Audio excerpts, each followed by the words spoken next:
The History Things podcast is brought to you by TR Historical, your one-stop shop for all your historical fan gear needs. Visit trhistorical.com and use the promo code HISTORYTHINGS to receive 10% off your next purchase.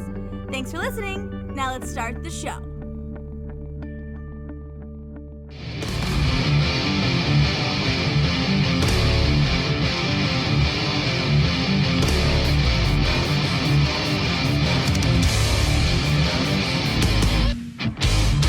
Are you ready?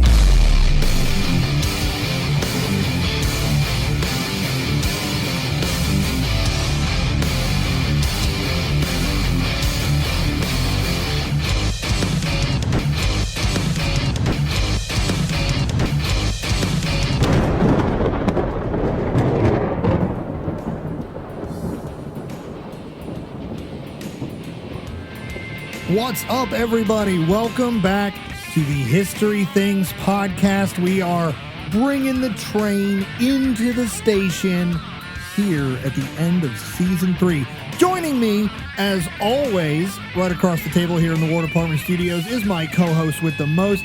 You all know this man. You love this man. At this point, you have to love this man. I talk about him so fondly. He's one of the best dudes I know. Ladies and gentlemen, author, historian, park ranger, Matt Borders. How you doing, buddy? Welcome back. I'm doing good, bud. Always a pleasure to be here. Always a pleasure to be in studio. And it's one of our fun ones. It's a year-end review. Dude, I am humbled, I guess is a good word. I'm completely tickled. We're coming to the end of our 3rd year doing this. Yep. 3 years.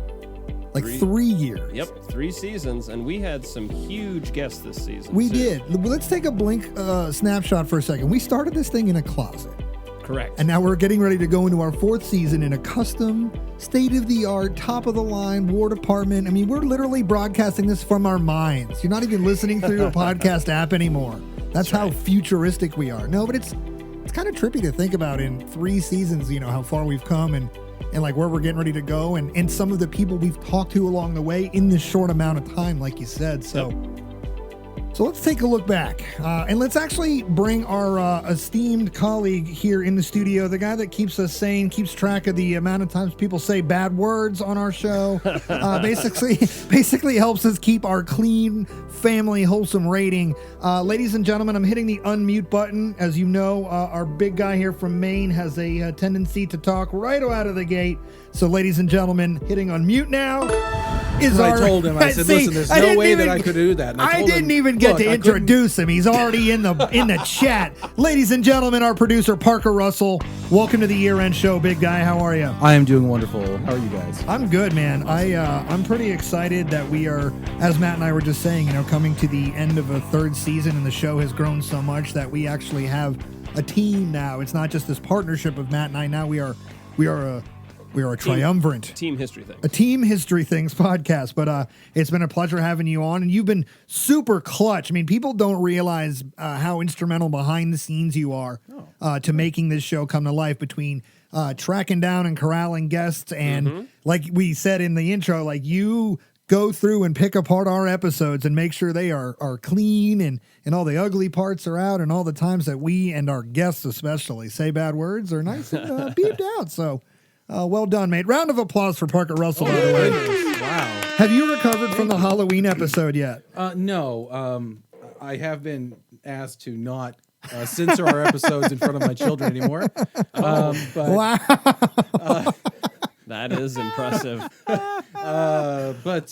Jesus. you know, my years of work as a quality specialist have done me well. Yes, no, it's like you stepped right into the right wall. Well, as always, man, it's a pleasure having you on board. You know, obviously you started with us as a guest in season 1, and you didn't want to leave. I guess you had so much fun, you figured out how to stick around. And I was patient 0 for fandom. Let's just go ahead and get that out. I was patient 0 for the... Dedicated to the cause. It makes it sound like a sickness. Like our listeners are actually sick and not just super awesome. Oh, I'm down with the followers. sickness. He is very down with the sickness. We're going to play Disturbed right now. As you should. So, all right, that well... and the handcuffing himself to the table part helps. Yeah, I know. Like, it's weird. I thought it was like, you know... I thought it would work. At first, I was like, oh, maybe he's doing a bit like where he can't take his hand off the car because he wants to buy the table. And I was like, oh, he handcuffed himself to our studio.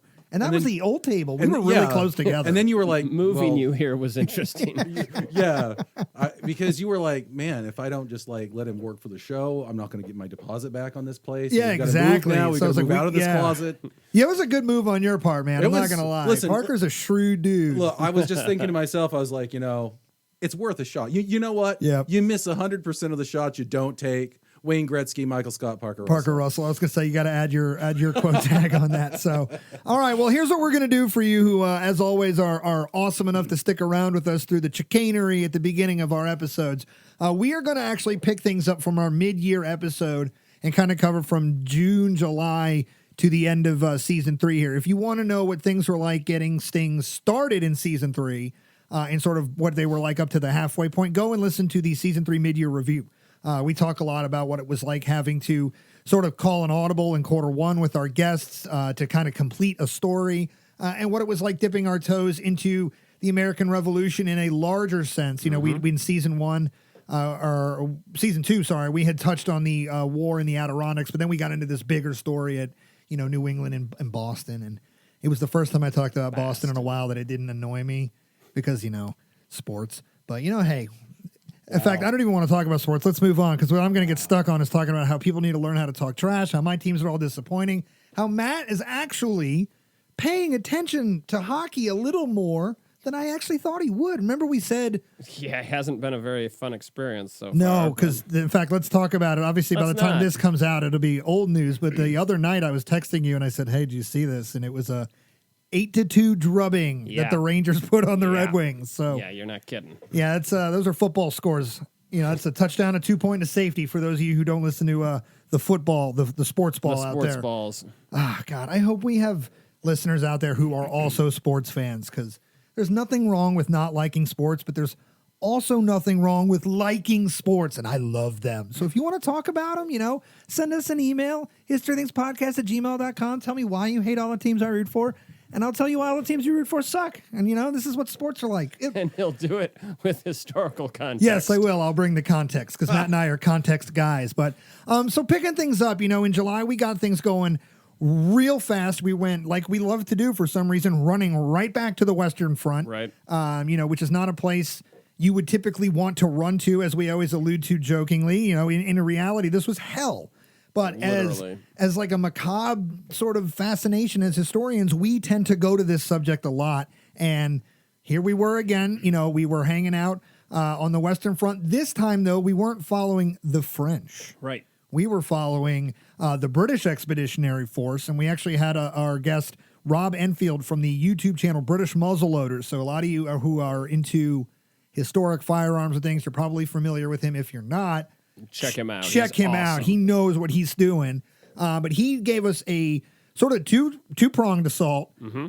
That's not what the Somme was, but he gave us a 30,000-foot view of the campaign, how we got to it. We talked about July 1st sort of all by itself. Right. And then we had him back in August to complete the campaign as a whole, and we got into some of the actual trench fighting and things like that. So, Matt, tell us a little bit about what stuck out for you about going back to the Western Front, the Somme this time, and just sort of, what are your thoughts on quarter 3 this year, bud? Well, not to harp a point, but it was really the context that he brought to the discussion. Okay, especially how much preparation there was for it, how it wasn't this lions led by donkeys scenario that it's often been portrayed as. Right. And how there were some gains that were actually made, even on a day as terrible as July 1st, 1916. Now, the follow-up, which we could basically call a part 2, honestly, with Rob, was also fantastic, because not only did he get into the rest of the campaign, getting far beyond just day 1, which tends to be what most folks concentrate on. Yeah, they focus on that. Right. We really did have a great look at the whole campaign, everything that comes after, and then we got into the mud, if you'll excuse the expression. No, you can be intentional. The way we say this, it's your show. You can do it. With the Canadian Expeditionary Force, which is something both you and Rob have a lot of interest in and a lot of respect for, obviously. That was one of my favorite points. I'm glad you touched on that, just because I do follow the Canadian Expeditionary Force through the war. Right. And obviously we cleared up a lot of the misconceptions, especially surrounding campaigns in 1917. Mm-hmm. You know, a lot about what are the firsts, what does that really mean as far as the Canadians? Because obviously, around Arras, we start hearing this is the first time the Canadian Corps this and the first time that. And as Rob explains for us, the Canadian Corps does a lot of those things that they get credit for in 1917. It does them in late 1916 during this campaign. So it was really cool. So I'm glad he did touch on that. Yeah.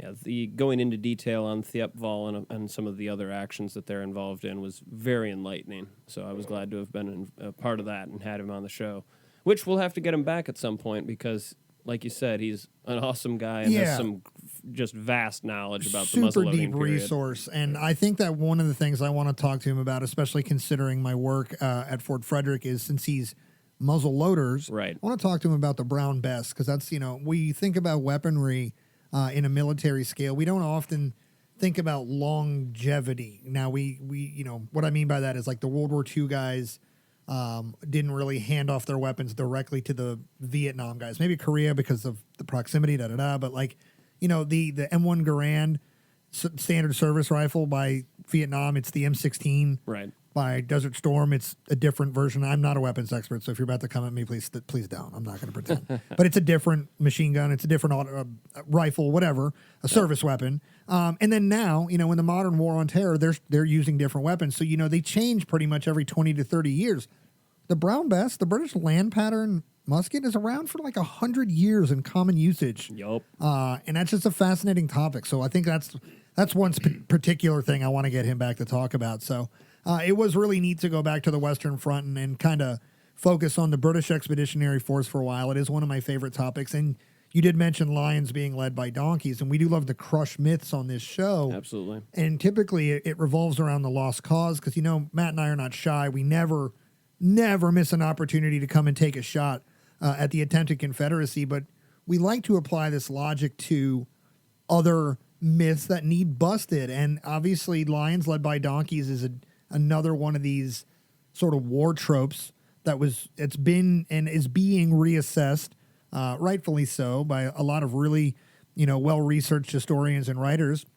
Well, and Rob's point about that probably coming out of the emotion of the immediate generation that went through and then immediately after the First World War, I thought was a good one, because these are the folks who actually sustained those losses and saw that happen to their comrades and husbands and kinsmen and everything else. So they were the ones lashing out and using the terminology and really promoting said terminology if it was presented to them. Right. Whereas when we look at it through actual historical context and comparing and contrasting with various data points, it doesn't hold up. Yeah, it just doesn't hold up. And what's awesome, a little foreshadowing, a little tease for season 4 here. We actually learned in a recent recording for season 4 that lions led by donkeys isn't even unique to the First World War. Excellent point. We just recently learned that has roots in the Crimea, potentially earlier, but definitely gets talked about in the Crimea, which was news to both of us, I believe. Yep. So that was one of my favorite things just to kind of assess, just because, obviously, Douglas Haig, Sir Douglas Haig is, like Grant, he's charged with being a butcher, a waster of lives and things like that, and not having this, forward thinking. He's an old cavalry guy. Like, he doesn't know this modern war. Well, you talk about some of the basic math. He's the guy that approves tanks. Yeah. Like, totally new technology. It's hard to say this guy is like against the future when he's the guy that's like, let's do it. And obviously I'm speaking in general terms. Go listen to our episode if you want to know what that's about. But it was cool. The Somme is definitely a unique campaign. It's not just that terrible day, and Rob was absolutely amazing covering the campaign as a whole. So when we left that, though, we didn't actually just leave the First World War. We just left the ground. We literally left the ground level, because what we did was we got in our Sopwiths and our Fokkers and whatever else we were flying, because there was a million brand new planes in the First World War. That's true. And we got up to how high? They're not 30,000 feet. How high are these planes flying, Matt? Initially, not anywhere near 30,000 feet. Like 3-digit numbers or 4-digit numbers? 5 feet.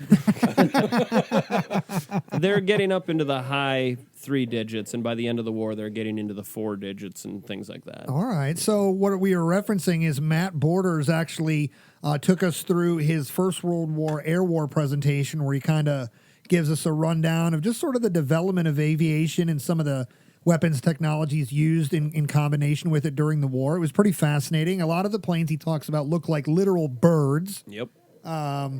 Which is neat because we're also talking about aviation really in the shadow of the big moment for aviation. I mean, the Wright brothers have we're talking about the first planes you bring up are 1914, right? I believe. I do mention the Wright Flyer and then some of the You earlier... go way back to the balloons, Correct. right? I don't want to spoil too much, but in terms of just motorized, like what we're talking, I mean, the Wright Flyer, and then 11 years later, boom, we're on the Western Front with planes. That's how fast aviation goes. Maybe one day we'll have the greater context conversation about how much, 66 years changed, and then maybe 100, because you think 66 years we go from balsa wood and paper on a sand dune to the Eagle landing on the lunar surface, and stealth technology and everything later. So maybe we'll do that one. But that was, we're 11 years into this story, right? We go from the balsa wood and the paper and the sand dunes to how can we attach a machine gun to this car engine and fly it around and destroy soldiers on the Western Front? And they do it with, for what the time is, pretty great efficiency. So the Air War was a cool one because that was also one of our, you and me episodes, right? We do want to tell some stories ourselves, and I did the wreck of the steamship Home earlier in Q1. So, Parker, you don't have the only shipwreck story on the podcast anymore. Yeah, I intend to demonetize it for copyright and content. Are you suing me? Are you serving me with papers right now? That's it. Who let this guy in the studio? You touched him. You have to take him. Do I have to acknowledge this? Damn it. Well, yeah, unfortunately, it's an unfortunate reality. I'm sorry. Bastard. And I'm going to just, hold on, I'm just going to cuff myself. No, who gave him the handcuffs? No, he's stuck to the table again. Also, do I have to bleep Fokker? No, because that is a German airplane or a Ben Stiller character. Okay. It's true. Just wanted to double check. Sorry, kids. The word was Fokker. Fokker. It has an O in it. I'll explain it later. No guys. C's, couple K's, I believe. Is that right? Did I get the spelling right on that? I believe you did. Matt's doing the thinking face. So obviously, we do, at our leisure, at our discretion, Matt and I want to be the storytellers from time to time. So we did that this year, and Matt's obviously was a way cooler story because we got to fly around. We didn't go that far. We didn't directly talk about anybody dying. It was a great my episode. story was full of like people, women, and children. Like it was pretty sad. It was, and we did the sound design, so it got even sadder because you got to hear the bells. Oh God! But like, you didn't give us any of that. I was actually pretty up, like the planes were the whole time. So, but yeah, if flying above the trenches of the First World War is the way you prefer to study that war, there aren't too many people covering it right now, and Matt gave us a pretty solid hour and a half on just sort of the evolution of it all. So please check that out. On the eve of my upcoming yearly review with you guys, can I just say something? For real, for those of you who don't know Pat and Matt personally, I've known them for years, and one of the reasons why I was so excited about this show is just their storytelling abilities. And hearing Matt and Pat tell all these stories. They're some of my favorite shows, and I love our guests. I absolutely adore the shows, but the shows where you guys tell the stories, they're my favorites. It's all right. Let's just say, like, we get this. This is a pretty constant feedback we get. It makes us feel pretty good. Not gonna lie, Matt and I do love telling stories. And I guess we will continue to lean into this as we sort of find our comfort level with it more here in the studio. But like, remember, Matt and I are professional interpreters. Like, that's what we do during the 9 to 5. I mean, we are fortunate enough, to have positions where like interpreting the past is what we get paid to do. Right.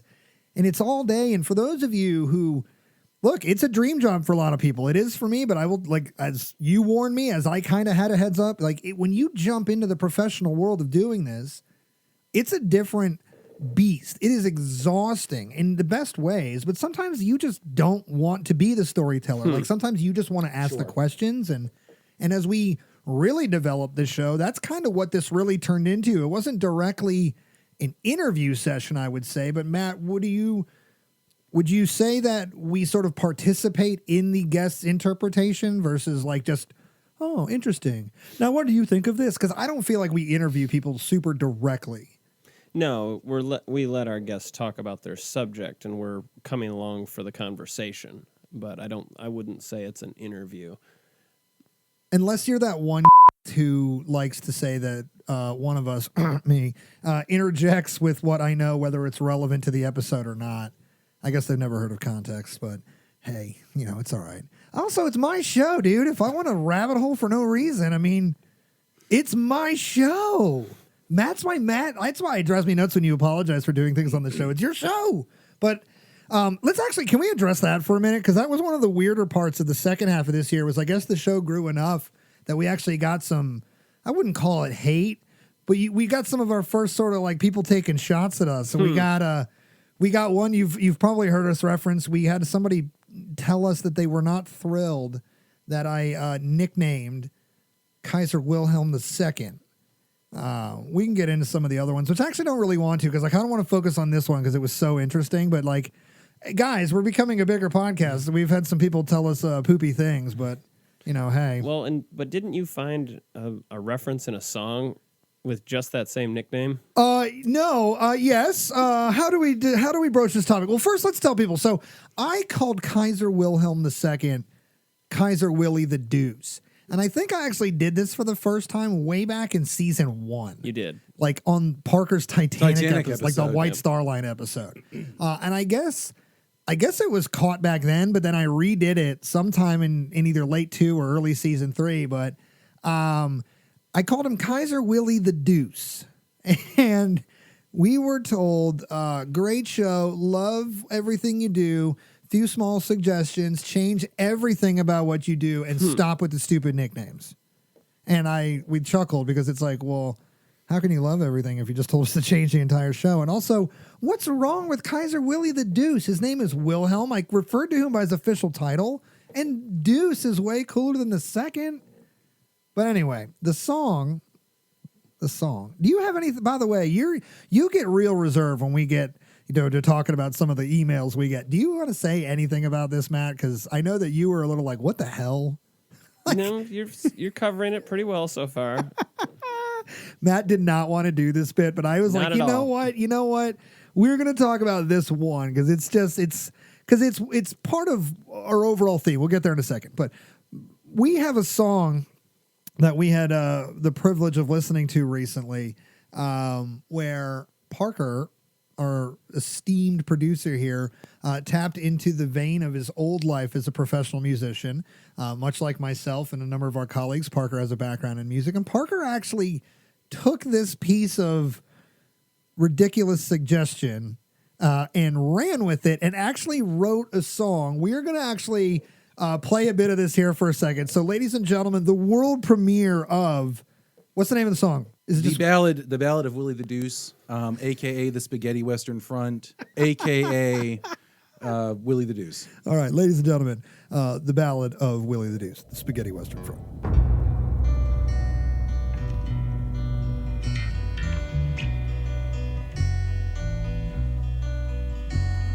His mama's name was Vicky.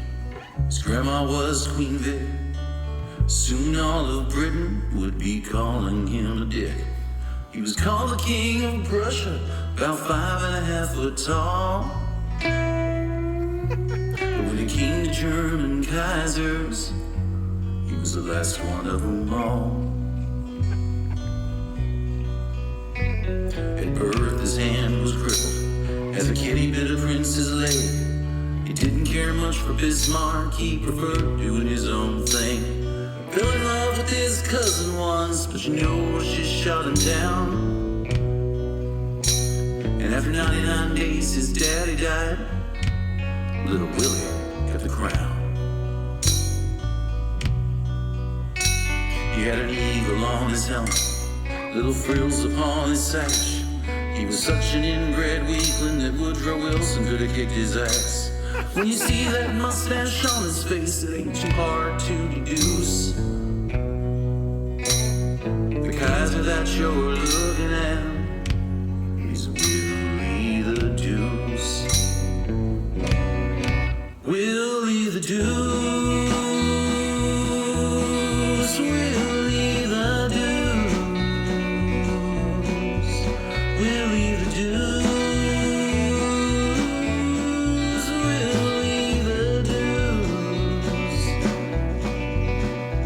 tired as I walk down an aisle full of frozen orange juice.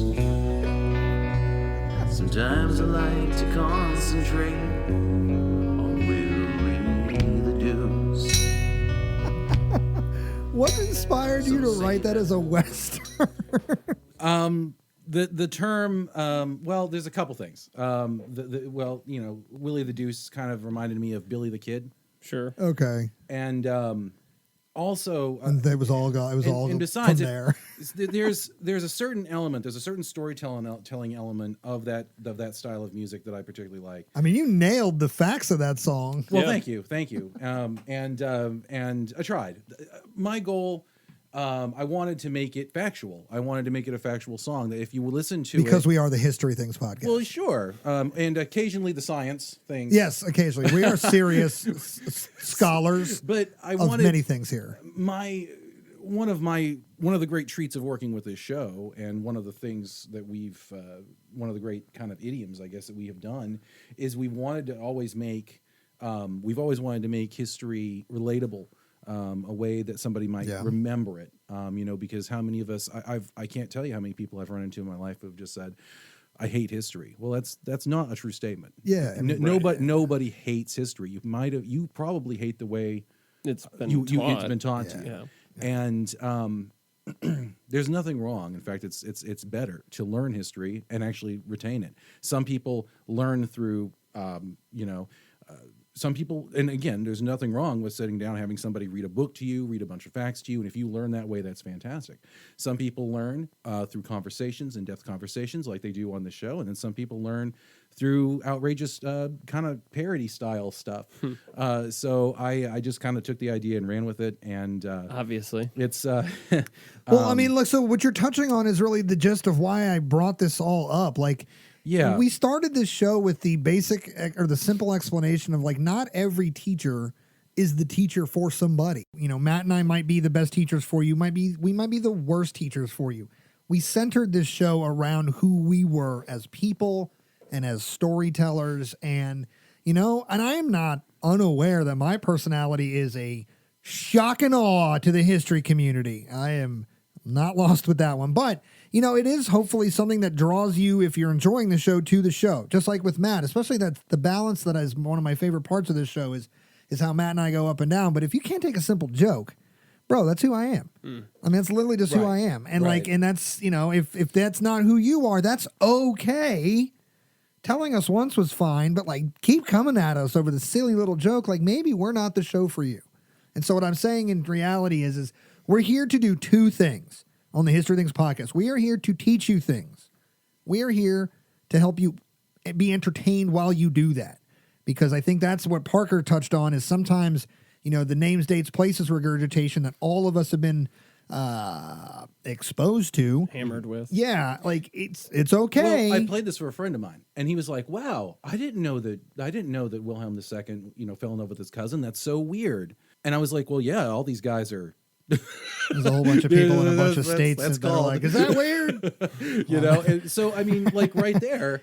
I didn't say any states by name. I Matt. know. If that shoe fits you, that shoe That says fits more about you than us. Yeah, it's more about exactly. But no, for real, like already, just in me just sharing the first verse of this song with a friend of mine, he was like, "Oh, cool! I didn't know that's gross. I didn't know he's in love with a cousin." Yeah. So I mean, just if that's something that you take away from it, if that's something you learn about this guy, then I've done something. I've done my job. Even if you hate it, I've done my job. Congratulations, because you remembered it. No. For your review, you need to have positive reviews. So if they actually hate the work you do, you're fired. So you better. But I'm actually double back handcuffed. off But I'm that one. handcuffed. You hear that chain? Yes. I'm handcuffed. Oh, you can stay, but you're fired. But no, I mean, so anyway, so moving on from this, because what I don't want to do is just stand there and murder people that take shots at us. Because if you want to take shots at us, that's fine. But please do it for the acumen, you know, the dates. Let's talk about the subject matter. Don't just come at me because you don't like my personality. You don't like me, turn the shit off. All right. Whoa. So,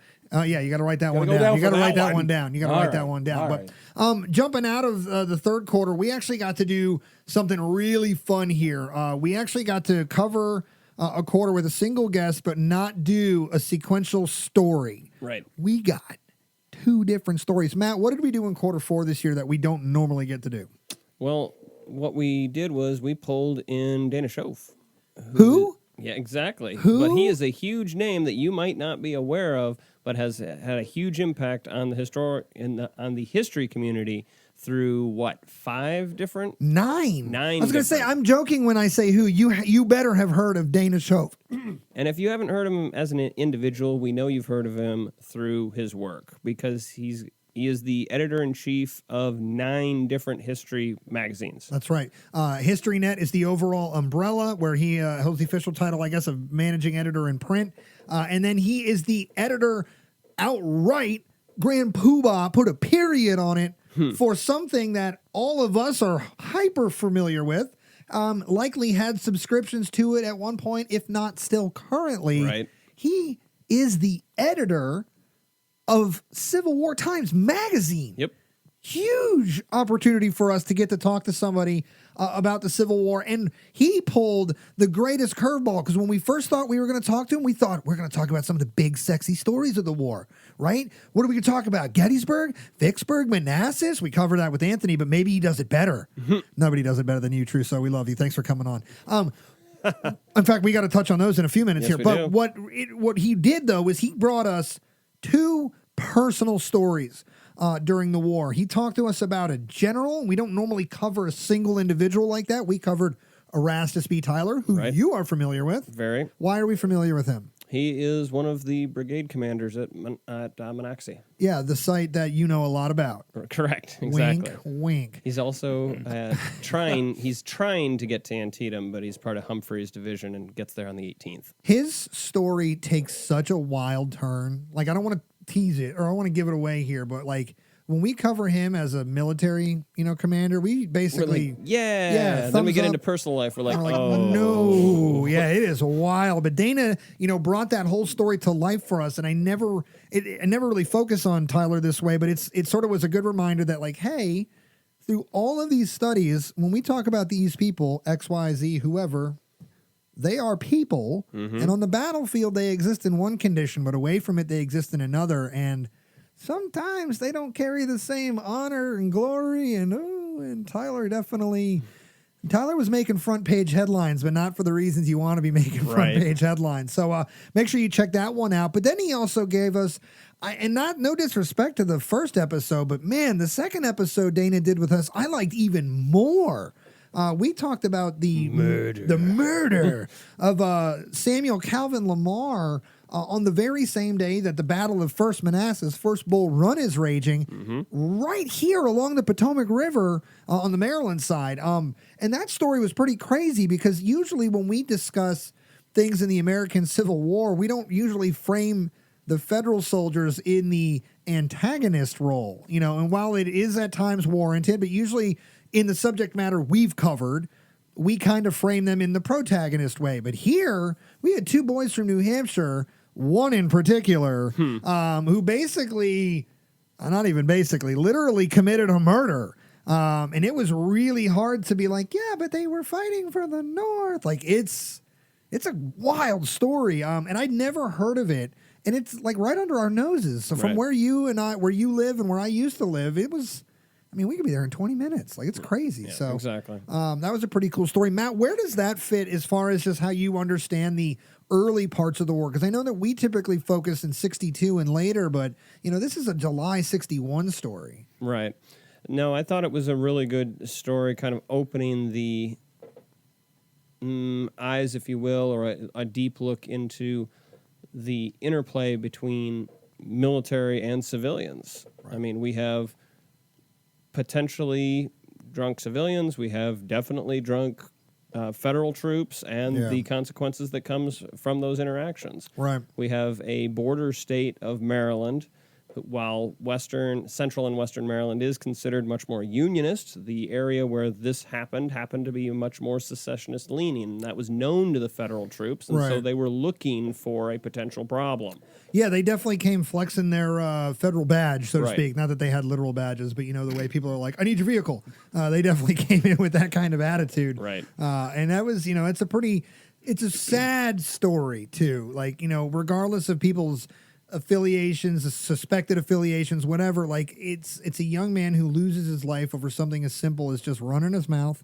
And we say it in that episode. We'll say it now. Like, first of all, don't run your mouth because there are consequences sometimes greater than warranted. But it's just tragic. And on the day that the American Civil War kicks off, which tragic is such an understatement to describe what the War of the Rebellion was, there is this tragedy in and of itself nowhere near the bloodstained fields of Manassas Junction. Sure. And that's a sobering thing. And I loved that story.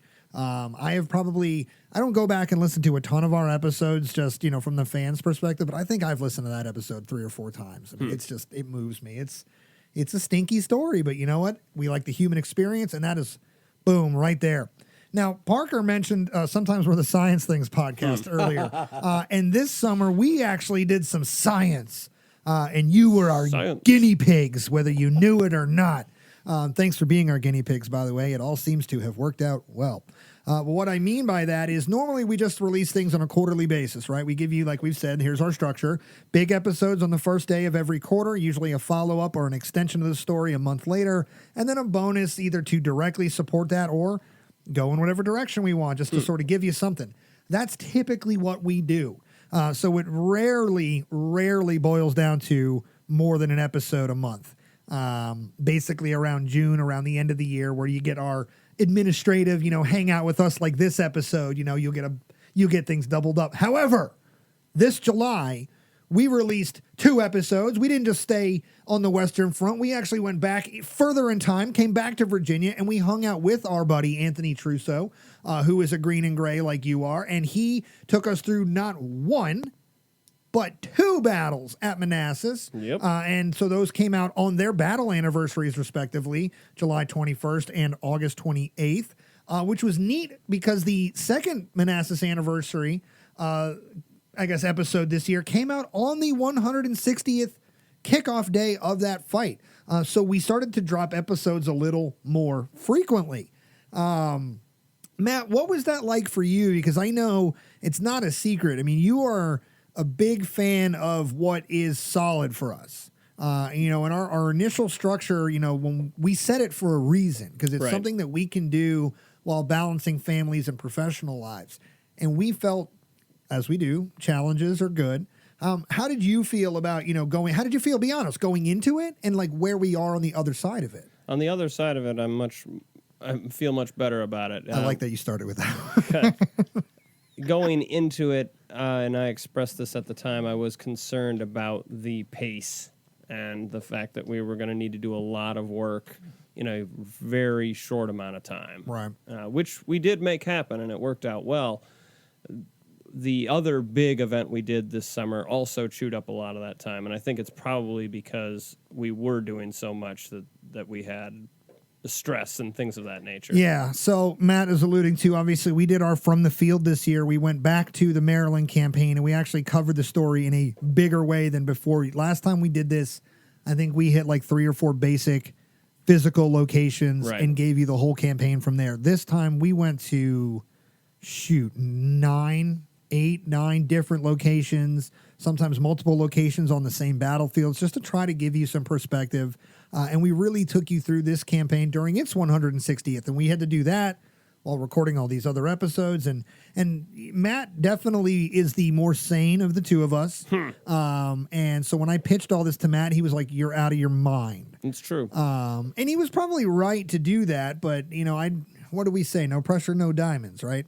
That's our quote. You say that. We invented that. No, I and I don't always like the pressure, especially when I put it on myself and I'm like complaining, and it's like, well, you can like just not do it. And I'm like, no, we already said it out loud. But, it was fun for me and scary because there was a lot of times where I thought you were right. And I friggin' hate when you're right, dude. Just because in the world we live in, you're pretty much always right. Being the guy who's got a lot of the detailed depth on what we're studying, oftentimes, like where I definitely default into, the Howard Stern talking host and stuff. Like oftentimes when we get to debating, you were right. But this was one of those times where I think I was right, because I agree with you. On the other side of this, I mean, it helped our show. A lot more of you are now with us because you tuned in on these different cycles we dropped. So that was a new thing, and it has encouraged us to continue thinking about ways to progress. Now, tempering expectations for all of you out there. Matt and I still have families, and we still have professional lives. And so everything we do will come with an immense amount of structure. But because you guys seem to enjoy all the extra stuff we did, look out. There's going to be some newer and some more fun things coming up in season 4 and then again in season 5. From A day-by-day analysis of the Overland campaign. Yes. We're going to be with you for a solid month. minute by minute. I'm going to have to quit my job, aren't I? Oh, yeah. Oh, yeah. Yeah. Yeah. I don't know if we actually already told your boss. They've already sent your stuff home. Oh, They okay. said since you're chained to the desk anyway, this probably is for the better. So, Oh, okay. sorry, dude. That's all right. They said your insurance, though, runs for at least another 30 days. So. Oh, that's good. Yeah, it's good. So if I saw my arm off, they can... Yeah, actually, you know what? Here, I have this sauce for you. You okay, give me a you sec. need to go? Maybe. Okay. Which brings I'll us wait to till the end our of the show. I'll wait till which the end. brings us to our Halloween episode, Nice which was the segue. first time we ever did one of those. Before I even get to that, what I will say is I will pay a compliment to a number of our colleagues out there who put out material more regularly than we do, sometimes weekly and things like that. Like, I don't know how you do it. Like, it's just wild to me considering how much it takes to go into putting, how much it takes to put into producing a quality show like I think we have and a number of our colleagues do have. So just shout out to you guys because it's just wild to me how you managed to do all this because we pulled it off, but it felt like a miracle at every left turn when we accomplished something. We were like, holy moly, holy moly, holy moly. But Halloween was another one of these, new things in the science experimentation of season 3. We brought our first season guest, Avery Lentz, back, who was with us for Fredericksburg all the way back in the pandemic year when we were all trapped in our houses. We snuck Avery over when we probably shouldn't have been doing stuff like that. But you know what? We wore masks and biohazard suits and I don't Distanced. know. The men in black were there. It was totally safe somehow. It was, whatever. But we talked about Fredericksburg, and we brought him back just because, we love talking to Avery about all sorts of random stuff. And every Halloween, we usually end up in this group chat talking about our favorite Halloween movies. So we decided, why not just move this to the studio? We brought him in, and we let you all see it. Which is a new thing for us, right? If you were one of the fortunate few that went to the History Camp America, which we'll talk about in a second, you would have seen us for the second time during our Halloween episode. But for those of you who just tuned in for Halloween, we don't do things, visually in the War Department often, right? Matt, especially, is not a camera guy. Matt, you're so pretty. Why do you hate being on camera, dude? I don't hate being on camera. I just don't see the point of Nobody wants to watch us just talk at microphones. I think that's totally untrue. I think That's people most want of YouTube. I think that's exactly. People watch other people play video games. There's definitely an audience for us. I understand watching people play video games because How? you're watching it. You're watching the game play out. But you're watching the dude talk about playing the video game. Like, you're not even watching him play. You're like watching the dude in the corner. Like, oh yeah, I got 6 I don't coins. watch those. I don't know. I watch my wife play video games. Parker, don't your kids like watch YouTubers play yeah. video games? Oh, yeah. Can you tell us what this is? And I occasionally I've made fun of them for it. I've said I'm going to start a YouTube channel where I'm just watching old episodes of Friends and Seinfeld, going, "Hey, check that out! That's funny." But yeah, no, they seriously. Is that what these videos are like? That's really what it's like. There's like, Oh, no. no, don't get me wrong. Look, there are people who have made a really good career and they do a really good job, and they really explain. Like, there's real walkthroughs and there's real like critiques of games and real stuff going on. And then there are people who are just like, now I'm going to move over here. Now I'm going to go over there. Wow, isn't that cool? No, I hate that. And- I couldn't. and And that's- your and impression that's- of that actually gave me anxiety. Well, and that's kind of, and that it does the same for me. Like, it would just like some of these channels are just like sitting creepily in a room with Parker Russell, just having me do a creepy voice going, "Wow," and then Kramer walked through the door funny. Wow. No way. No You way. know, it's Because I dumb. used to use YouTube to cheat watching, like playing Skyrim. Still Sure. do. Like, Still I do, can't by find the this way. Still stupid do. combo or whatever. Like, I've tried this lever system 1,000 times, and then I'll just finally give up and cheat. So, by the way, screw you, Bethesda Software, for making some of these lever pulley things 12 years into this, we could still yell about Skyrim. That's how great of a game it was. But We should do the history of Skyrim podcast. That would be you know great. what? never say never, but Okay. we did the video game episode last season, and there were specific games that I wanted to talk about that we didn't have time, so Right. we'll be back. Okay. Just like Arnold, guys. We'll be back. But Halloween was cool, man, because like we got to hang out as friends, kind of like we're doing right now. Keep it loose. You know, we definitely let the language barrier down on that one. That's where a lot of the jokes at the beginning of this episode were. And Parker, Avery Lentz teed off like this was his show. About 9 minutes and some odd seconds into it, I still remember the timestamp is grained into my brain. Battles and Banter podcast is a great show, but it is a lot more R-rated. It is way more focused on the adult audience. Engaging in history, you know, maybe a few beers, a nice relaxed environment, an F-bomb here and there and there and there and also there and also there. And that came into our studio, which, you know, we beeped and Parker pitched a perfect game on the first QC listen through. He nailed it. Thank you. Thank you. So hopefully all of you parents out there who let your kiddos listen, hopefully you appreciate that. But what I think was cool was, you know, in a weird way, you got to see us for a little more bit of who we are casually. Like I do have a potty mouth, so you know, Matt and I are just not just these goody two shoes, you know, history guys that go to bed at 8 o'clock every night and drink our milk.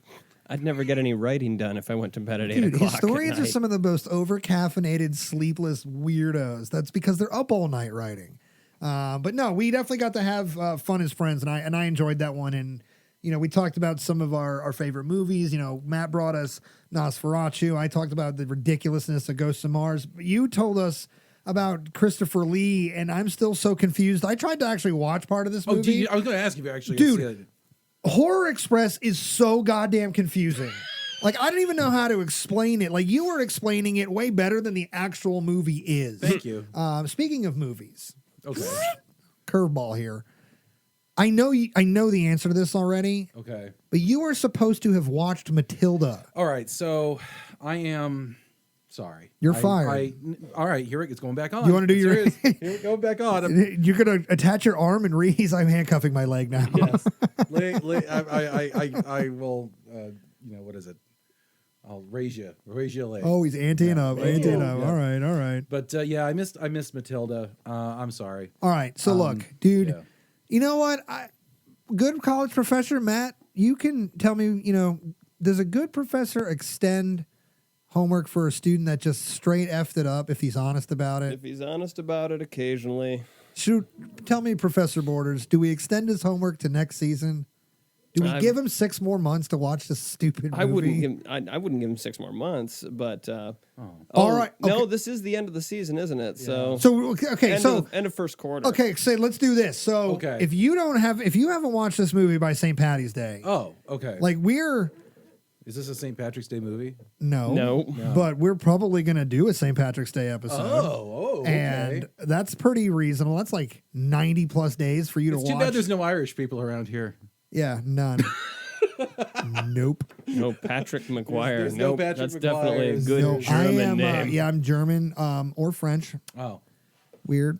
There's Okay. a long story there. I don't want to get into it, but Alsace-Lorraine, a lot of McGuires. And if you know about that history, the French-German joke, it makes sense. For anyone, by the way, who is in the Frederick area, and if you're walking in Mount Olivet Cemetery, you're going to find Patrick McGuire's name on a tombstone. Oh, this is and true. that's the day I realized Pat was a vampire, and that's This the reason is why I know true. so much about history is because he was freaking there. This is true.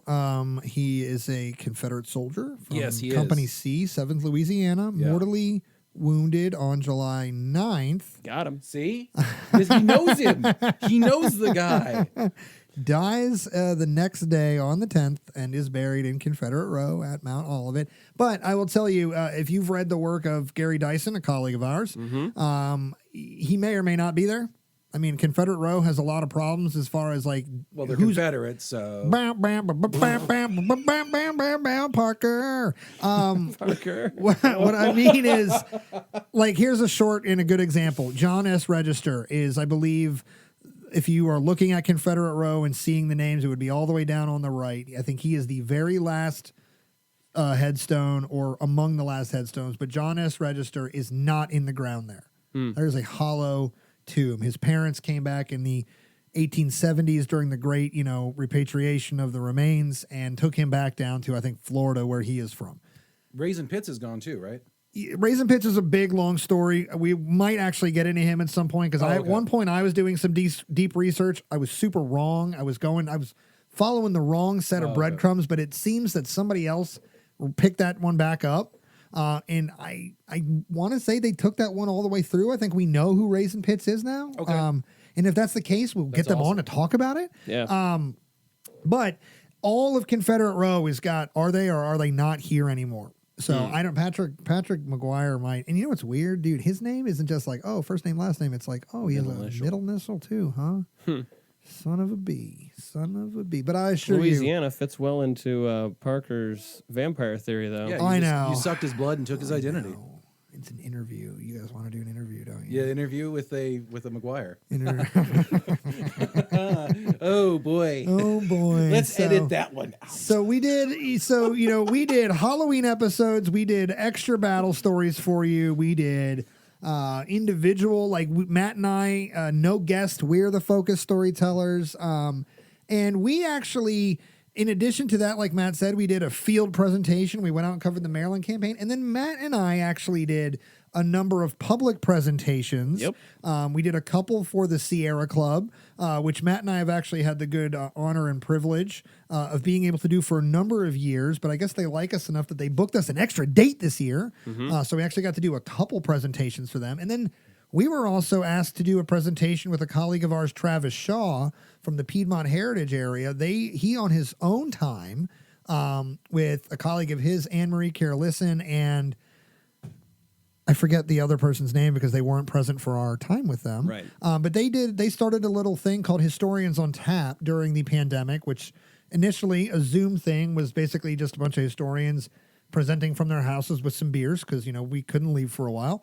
But they got an opportunity sometime back to bring it out into the real world and have, gotten partnerships and friendships with various breweries and wineries and distilleries all over the DMV area. But we got to present at Frederick Social with them this July. And Matt, was that our first public presentation together as the podcast? Because we don't do that with the Sierra Club. That's just you and I. Right. No, I think that was. I think that absolutely was our first out in the public with the podcast. Did you want to quit the show right away because you're like, now people recognize me and Pat as a team? And not at all. No, I thought it went very well. Everybody came with some very good stories. Frederick or Central Maryland, at least, related stories. Yeah, I couldn't really, the notice was short and I couldn't get a Frederick County specific, so I moved slightly over the county line to the fort I work at. Because it's not that far away. But, it's all regionally in the same area, right? So, whatever. That was fun, though, Matt. I actually enjoyed a look at the Vincentier family because, when we come to the battlefield, there is a certain way that they have to be talked about, even though they are some of the worst people ever. Because, you are working on government time, so you can't just crush people into the mud, even if they probably deserve it. But we got to, since this was our time, we got to speak a little more freely. Right. And that was a pretty wild experience all the way around. We got to poop all over Barbara Fritchie, shout out Mary Quantrell who did the real work. But we know it was a cool opportunity to hang out with friends, present publicly. And, Matt and I look forward to being able to do more stuff like that. Cause I didn't even know that was something I wanted to do, but I was like, hey, I like bar chatting with my homie across the table here, dude. Right. You want to do it again, bro? Want to have some more beers and tell about history, dude? I don't know why I'm talking like this. I felt cool when I did it, and I felt cool at Frederick Social. So it's just, I get stuck in the moment. And then, coming into the end of the year here, I am just, we'll talk about some things off mic. We have, books coming up and family things going on here and all that. But I just, I want to say again how tickled I am that I'm sitting in this room. The room is what it is. Our good friend Eric Money, now formerly of the Addressing Gettysburg podcast, right? Has decided to fly his own kite, which good for this man. He's one of the most deeply thoughtful and resourceful thinkers, writers, and historians. He probably wouldn't want to be called a historian because he hasn't written anything like that yet, but the man knows more about things like the Pennsylvania Reserves and other elements of the Civil War than some literally doctored scholars at this point. But Eric Money built this room for us. And, we've been doing this going into our fourth year now. was able to grow the show to bring our friend into the full time. I was going to say Eric Money is my hero, and he's actually also a hero. Yeah. So Yeah. Obviously, if you are familiar with him, he is a veteran of the United States Army. He did serve in Iraq and Afghanistan, and we did talk to him a little bit about that for our 9/11 episode back in season 2. But I will tell you what he's more a hero for. He spent time in this basement with me framing this bitch out. And let me tell you what, I think he would agree that he'd rather get shot at by terrorists than have me measure anything around him, because he and I see a tape measure very differently. I see it correctly, and he is blind. Wow. But anyway, no. But it's just it tickles me, man, that we have been fortunate enough to have our friends and colleagues help us bring our show to life, and hopefully we've been able to lift up some people along the way, and just that we're still doing this. Because people think 3 years isn't a long time. 3 years is a hell of a long time to do something like this. It's hard. It's hard work. Talk to somebody who's been chained to a table for 3 years. And Yeah, ask them if that's a Parker's long family literally just filed a missing persons report the other day, though. So did they not miss you? Like, explain time. that. No one misses me. That's not true. Aw. We miss you, and you're sitting here. No. We really, really miss you, bud. It's like we would prefer you not to be here, so that feeling made sense. Wow. No, we love you. We joke. We decided with this end of year we were going to cut a little more loose, just because we do have a lot more focus and structure going into the, like, I don't want to call them the real episodes to knock stuff like this. This is important for you to know kind of where we're at, because the personalities that we are the show. But we have a lot more seriousness and structure about some of the things coming up. So we want to be able to have opportunities to just blow off the steam, because the world is crazy. Our families are crazy. Our jobs are crazy. This show is crazy. And most of those things are happening in a good way. This is not a modern political science show, so we're not going to talk about how the world is crazy now. I don't think that's a good one. And I think most people would agree. But outside of that, we've got a new book coming up, Maddie B. We're only a few months away from number 4. Tell us about your new baby. Well, we might as well. This will be the 4th book in the Face of Union Soldiers series, and it's going to be going to Gettysburg. The whole battle?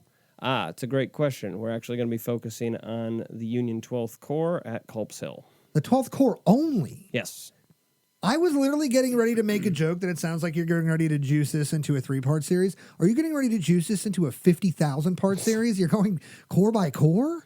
Not necessarily. We have looked at some other parts of the battlefield, but for the structure of our books and how we like being able to utilize maps that'll put you pretty darn close to where these guys actually were, the 12th Corps and the fighting around Culp's Hill was ideal for that. Book number 9 in the 1st Corps series. I can't even keep that joke up. That's just what I imagined when you said the 12th Corps. I was like, oh, wow, this is going to be deep. So, but it is likely going to become a part look at the Battle of Gettysburg. Potentially. Potentially. We don't want to. I don't want to necessarily count those chickens before they're hatched. Neuralizer. Just hit the audience with it. You didn't hear. So anyway, yeah, you got to write that one down too, because I did say it. Oh my, I know, Parker. Please keep us clean. And then, tell us about sort of your year in the green and gray ranks. Anything of note that you guys accomplished, anything that just sticks out, because obviously you do a lot to run Battle Anniversary and just sort of keep that place rolling day to day. Well, it was a big year for my site. We were at a lot of different programs, both physically there and elsewhere. It seemed like we kept loaning Rangers out to other sites. Did some time with Anthony down there at Manassas for wearing the red fanny packs. Correct, for the 160th of Second Bull Run. Did similar for Olivia over at Antietam for 160th of Antietam. Actually, I'm glad that you even brought up getting over there to Antietam, because you did some extra cool stuff this year. Now, I don't know how much of it we're actually allowed to talk about, but it is no secret that the Antietam film is being redone. Right. James Earl Jones, you are the man, but that is a pretty dated film. Correct. And we still watch it. We still love it, but it's getting a facelift, and you are in it. I'm one of the black powder safety officers for it. And then you are Sergeant Studley. And then I'm actually not a sergeant. Always higher ranked, pardon me. I'm in a I'm in a frock coat with the rest of Hooker's staff. Are you a lieutenant? Interestingly enough, I have captain's bars on, but the coat I'm wearing should be for slightly higher rank. You are Farb. captain's. Yeah, Farb, dude. Weak. This film sounds garbage now. Thanks. You'll never be able to tell. No, everybody's now going to see you and know. No, I'm just kidding. That's awesome, though, man. amazing. Like, when we found out that this was, we kind of got the hint that this was coming about because one of our friends that hosts, or I guess does a casting sort of thing, a wardrobe and stuff, sort of started leaking out that they were, you know, on the hook for potentially this huge project. And we had heard murmurs that they were going to redo Antietam. And then it was like, oh man, these stars are aligning. This is happening. And we were like, how do we get involved? And I sadly wasn't able to do it. And my, even more sadly, my co-host wasn't able to find a way to shoehorn his co-host into it somehow. Bastard. No, but in reality, Matt got the opportunity to go over there as a, you know, as a ranger, as a safety officer. And they were like, hey, do you want to be in this B? And he was like, yeah, dude, my last name is Matt Borders with a B. So of course I'm Matty B. Put me in it. He didn't say those things. I'm sure that's how it went. But it's cool, man, because, like, you know, that's something that, you know, if you think about the way we watched the James Earl Jones one, I mean, that's something we've hung on to for 30 plus years. Hopefully a whole new generation of Civil War Antietam nerds, you know, hangs on to the one that Matty B. Borders, yes, B, put me in it, B. Hopefully they hang out with that one for 30 years. And that's a pretty cool thing, man. Like, aside from all the cool stuff you've accomplished in your career, that's just one of those, by itself, you're going to be around for a generation. Like, that's really cool, man. And that's something that obviously we didn't do as a show, but half of our show, Matt, that's your thing, man. So we're proud of you for that one. That was pretty cool, dude. Yeah, it was a good time. Now, your book, however, is just absolute gobshite. Now that you're an actor, quit writing. Nobody cares about that. Yeah, right. When's your next movie coming out, big dude? Anyway, you were saying. Oh, I was just going to say other than being an extremely busy year for work and writing and everything else, you and I did some additional work together as well, kind of stepping out of our normal comfort zone with the mics and all. And as you hinted at earlier, we were involved with History Camp America. Yep. And gosh, was that November? That was November. Yeah, it was Yeah. just a few short weeks ago, but, you know, this whole year moved really fast. So, Right. Yeah, it was just back in November, but that was cool. We got to talk a little bit about who we are. Right. Who are we, Matt? We are the History Things podcast. We are a bunch of slogged out, burned out park rangers who, you know, get to hang out with you guys in the best moments of our day. It's true. It's like true and not true, because the best moments of my day in this world are all the moments I get to spend talking history with my friends and people at the park or in the studio. So That's also fair. yeah, no moment better than the other, but, you know, you guys are my friends. I love you guys. Well, speaking of that, why don't you dive into how your season went? Because as I think most of our listeners recall, this is your first season as a professional Yep. interpreter. Big jump into the history world professionally. Obviously, I got really tired of building somebody else's dream over the last several years. For those of you who've been around for a while, I used to swing a hammer for a pretty big home remodeler, national company, and you know, I could spend hours of my life talking about how terrible of an experience that was. But what I will choose to do is tell you about opportunities you have to seize the day. I'm talking carpe diem, bitches. You literally can build your own dreams if you just structure yourself, apply yourself, and execute on your plan and keep getting up when you face setbacks. And that's what really happened a year ago. I didn't just quit a job that I was burned out on and was like ruining me at just the cost of not caring about my personal existence.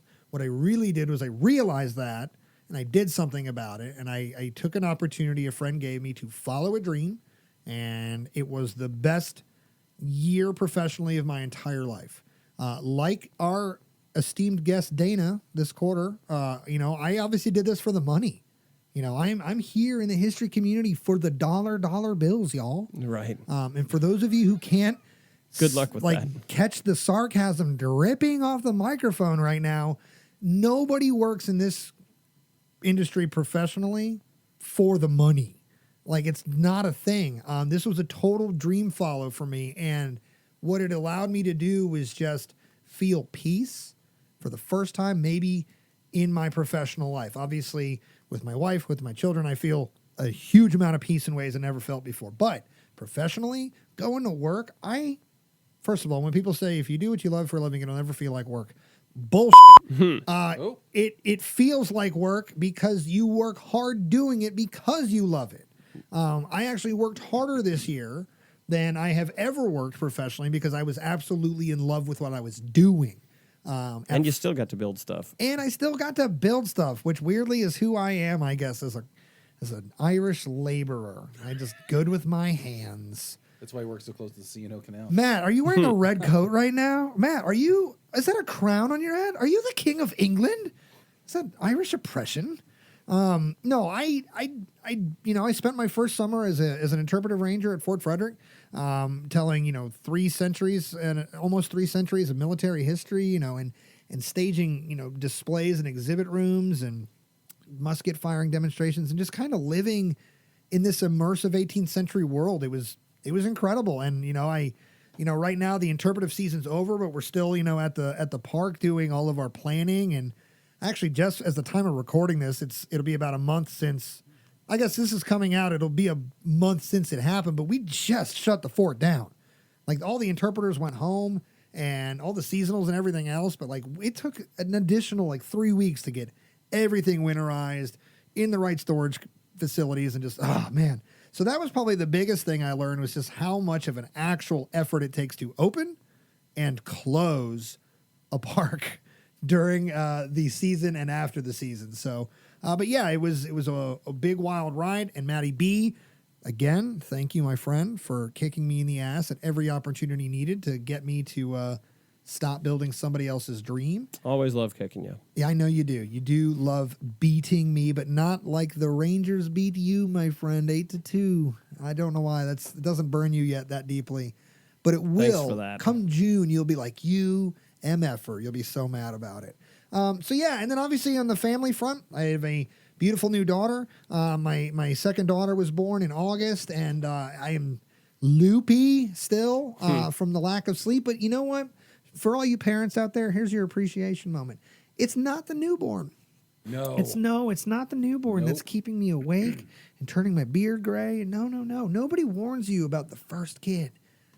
My older daughter is the best big sister ever. She loves her little sister. She is amazing, but she is highly aware that she's not the show anymore. And as the kids say today, she is being extra. And whoa, Evelyn was called the fierce when she was the only one. And now she is extra. But no, we were fortunate because obviously we were very open at the end of season 2. My wife and I did have a miscarriage, as that season ended. And that was very difficult to get through. When we found ourselves pregnant again, we were very nervous. We didn't want to make an announcement right away because we don't want to go through a lot, not just the personal heartbreak, but the public heartbreak, sharing that with the people we care about. So we kept this one really close to the vest until it was basically showtime. And then boom, I have 2 kids now and no more sanity.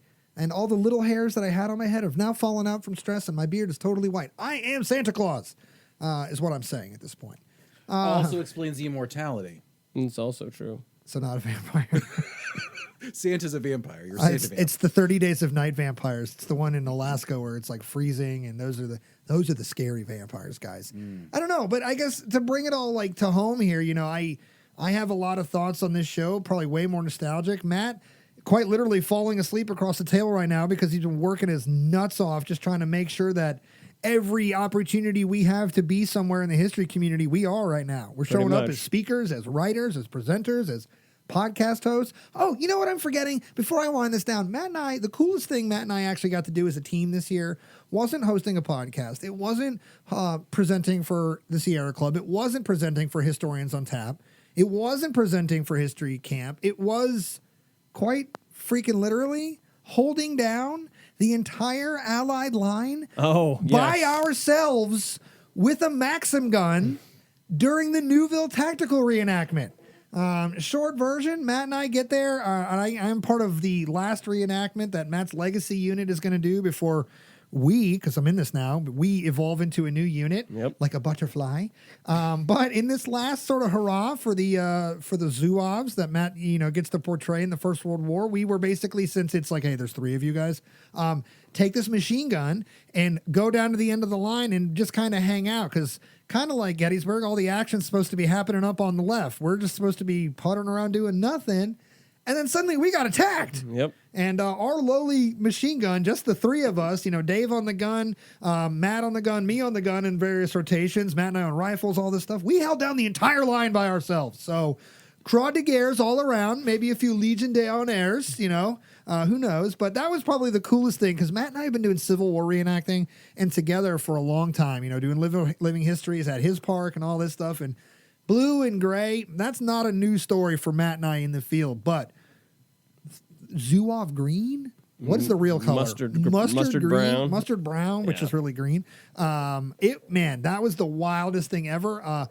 It was the wildest reenacting experience ever, and it was just... And you weren't even there that long. No, we were just there for the opening night because we had to come back and present for History Camp because we're professionals. But, man, that was such a cool experience. So, for those of you... Did we share it on our Instagram? If I didn't share it on the Instagram, I will put it out there. If you want to see what some of our footage of the combat line looks like. I know we both put out on our independent personals, ones. Yeah. If it's not out on the show account by Christmas, I will give it to you all on the show account as a Christmas gift. But for those of you who want to know what a First World War reenactment looks like, buckle up. You actually need helmets in the trenches. It is wild. You have never seen anything like it. I don't care how awesome any Civil War reenactment. Matt's giving me the thumbs up. I guess we did share it. So, Matt, what's the date on that? Let's see. That was posted on November 5th. All right, so go back to November 5th in our Instagram timeline if you want to see that. But coolest thing we did all year, Matt, you and I holding down the entire Allied line by ourselves in our machine gun. At least that small section of it, No, dude, we won the war. Okay. Like, it's us. When they write about us, when they write about the war, it's us they write about, dude. But yeah, so anyway, in seriousness, it's a reenactment. None of this is real, but it was a very cool experience, and I love that I got to do it with one of my best friends, and we got to shoot a freaking machine gun. Yes, we did. That was pretty awesome. All right, Matt, literally, was that the first time you've ever fired a machine gun like that? Correct. Oh, man, was that as cool for you as it was for me? I hope so, because it was very cool for me. Oh, and you know what? Now that we're talking about this, if you watch the clip, right as the machine gun goes off, you are going to hear a very excited Matt Borders. Because I realize that's Matt that's screaming out when that gun's going live. So, also, coincidentally, in that same video, Matt predicts an artillery round is literally about to land on us as soon as it launches from the other side of the field. And watch that one come in. So, but winding it all down, we've been all over the place, and that's kind of how we were in the second half of season 3, mostly by design. Mostly. We did learn a lot of things the hard way, which, sparing you all that, what it hopefully does is just makes this a better process for you guys going forward. Efficiency is now our new favorite word. So hopefully that means nothing to you because it all happens behind the scenes here. But just so you know, Matt and I care about the show and how to produce it for you in the highest levels without killing ourselves in the process. So anyway, season 4's right here, guys. I mean, we don't, this year-end vibe always is like, oh, we'll see you in a long while. It's not. Nope. That is not how the History Things podcast rolls. I mean, you are literally going to get this episode in about 2 weeks. You are going to be right in season 4, guys. And we'll tell you right now, we're going a lot of places that are new. But for those of you who have been waiting for us to do Civil War stuff, welcome back. Because season 4 is going to be Civil War heavy. I don't even know how that happened. We didn't necessarily do it by design, but it just sort of the way the chips fell for us. The Civil War ended up being a big focus for us. So we are going back to the War of the Rebellion. But to get all that started, we're actually not going right there. We're going to start in quarter 1 with a friend and colleague of ours, Daryl Rivers, known as the Lord Rivers. The Lord Rivers in certain circles. He is from the Ministry for History. You can go observe his fine works over on YouTube. But he spent some time with us talking about the Crimean War, the siege of Sevastopol, and then we haven't, as the time this is out, haven't hit the recording button for it yet, but we are in the process of getting Daryl and a buddy back to talk about a very specific battle in that war, where we finally, Matt, get to talk about Iron Maiden on this podcast. Well, you stuck it in with Daryl as well. Yeah, it was like I was trying square peg round hole because I want to get there. But this episode is going to be undeniable as far as opportunities to Because that's what this has been about, guys. For 3 seasons, it's been building to this moment to talk about Iron Maiden on the show. I mean, in reality, that's why we're here. To teach you something, to entertain you, and to play you freaking metal. I love all of you out there, Matt. You love these people. They've been absolutely. so This show would not be possible without you, the listeners. I know that sounds cliche and everybody says it, but it's absolutely true. Yeah, it is. We really enjoy doing what we do on the show. We have had some great experiences with you all this season. We've actually been able to do a lot of meet and greets with some of the listeners, which has gone extremely well, and we wouldn't be here without you. Yeah, it's super humbling when you come up to us on the street and recognize us. I don't know how to react to that. Thank you. Like, it's so humbling. It's such an overwhelming experience because this is just, it feels, even though it's much bigger, like still like the rinky-dink show that started in the closet in my old house. And I know that it's not that, but it still kind of feels that way. So when we get people coming up to us, visiting us at our job sites, you know, it's humbling. It is nothing but humbling. Thank you, thank you, thank you. Thank you to you, big guy.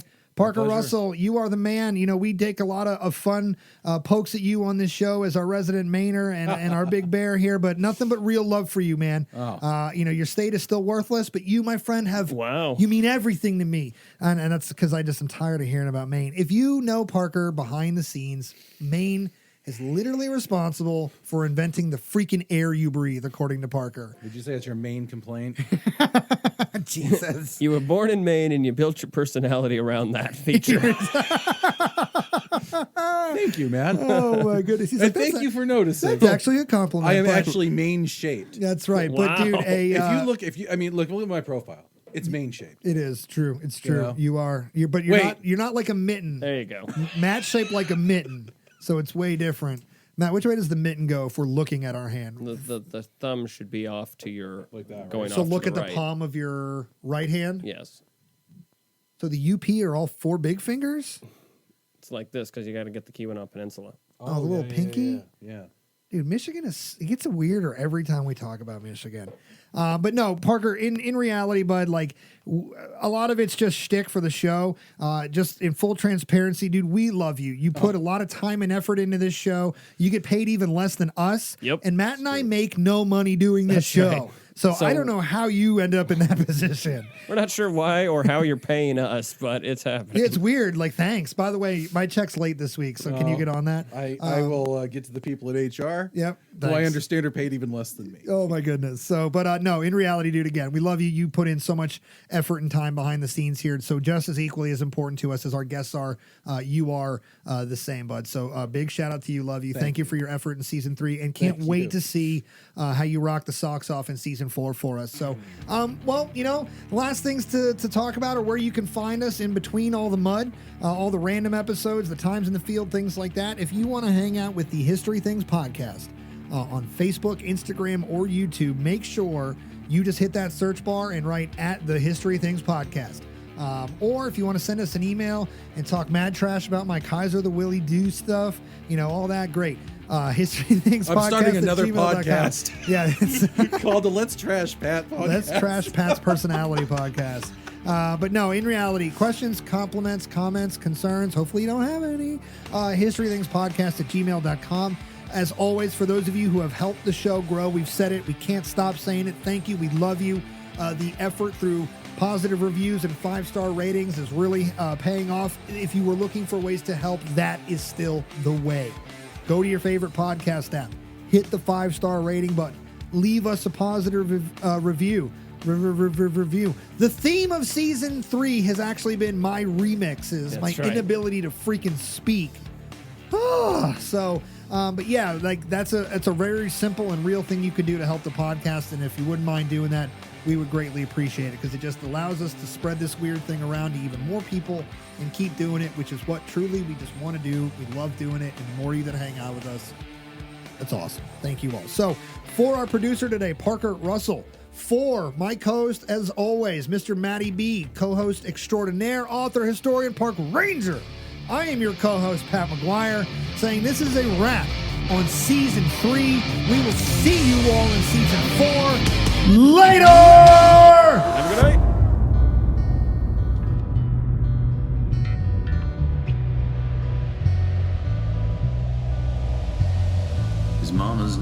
was Vicky. His grandma was Queen Vic. Soon all of Britain would be calling him a dick. He was called the king of Prussia, about 5.5 foot tall.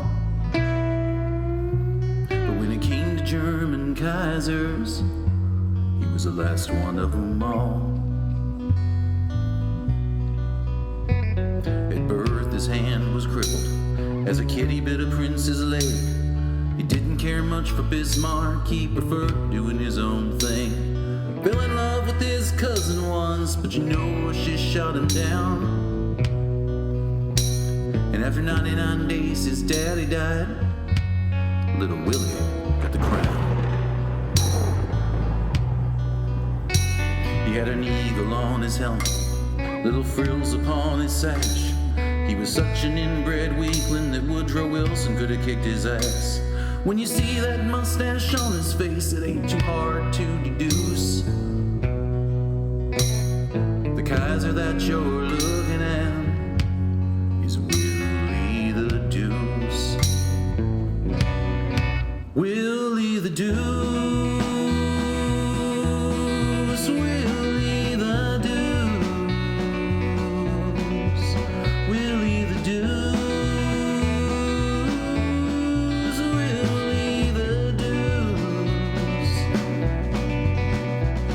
As I walk down an aisle full of frozen orange juice,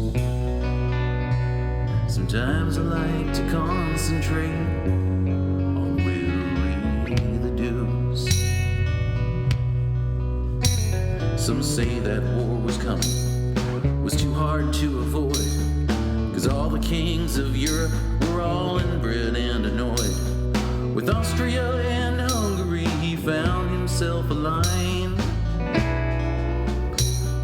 But as the war drew on and on, Willie's power would decline. The war waged on in horror, 4 bloody years would pass, till finally Woodrow Wilson came to kick his stupid ass. And on November 9th there seemed at last to be a truce, when who was forced to abdicate? Willie the Deuce, Willie the Deuce, Willie the Deuce, Willie the Deuce,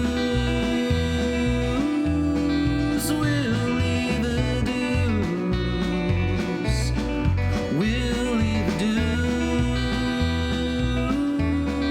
Willie the Deuce. And isosceles triangle can at times be less obtuse than all the many angles of